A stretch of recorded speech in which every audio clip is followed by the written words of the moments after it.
Salut, j'espère que tu vas bien. Dans cette vidéo, je vais te montrer comment paramétrer la bannière de cookies sur ton thème Shopify. Ça peut être le story theme ou ça peut être n'importe quel autre thème parce que c'est directement une fonctionnalité de Shopify et en plus c'est super simple à paramétrer. Donc je vais te montrer ça directement.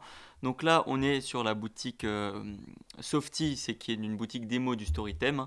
Donc on ne va pas avoir besoin d'aller dessus, mais par contre, on va directement aller dans les paramètres juste ici.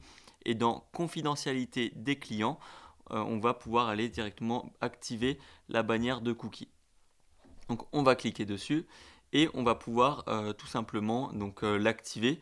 On va utiliser les paramètres automatisés, ça va être plus facile.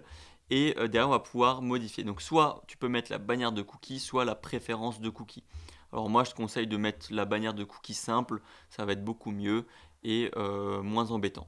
Donc du coup, en termes de couleur, tu vas pouvoir modifier tout ça. Soit on a la version claire, soit la version sombre, ou bien une personnalisée où tu vas pouvoir modifier vraiment toutes tes couleurs. Donc là, si par exemple, je veux mettre les couleurs de Softy, c'est un peu du orange. Bon, j'arrive pas trop à retrouver le orange. Voilà, je préfère quelque chose dans ce style-là. Modifier les textes, les boutons, etc. etc. Bon, moi, je vais laisser en sombre comme ça me paraît vraiment très bien. Et ensuite, on va pouvoir modifier à quel endroit elle va s'afficher. Alors moi, je conseille de mettre une de ces trois, selon ce que tu préfères. Moi, je vais mettre centré, comme ça, elle est vraiment visible dès le début, et la personne aura juste à cliquer pour l'enlever, et ça va être beaucoup plus simple.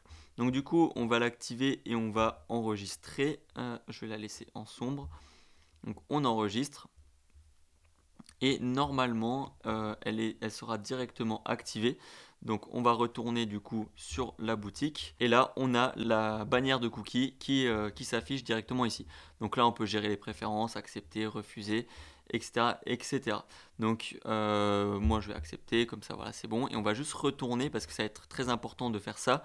Dans les paramètres, il va falloir du coup paramétrer la politique de confidentialité. Et pour paramétrer cette politique de confidentialité, pardon, on peut utiliser les modèles de Shopify.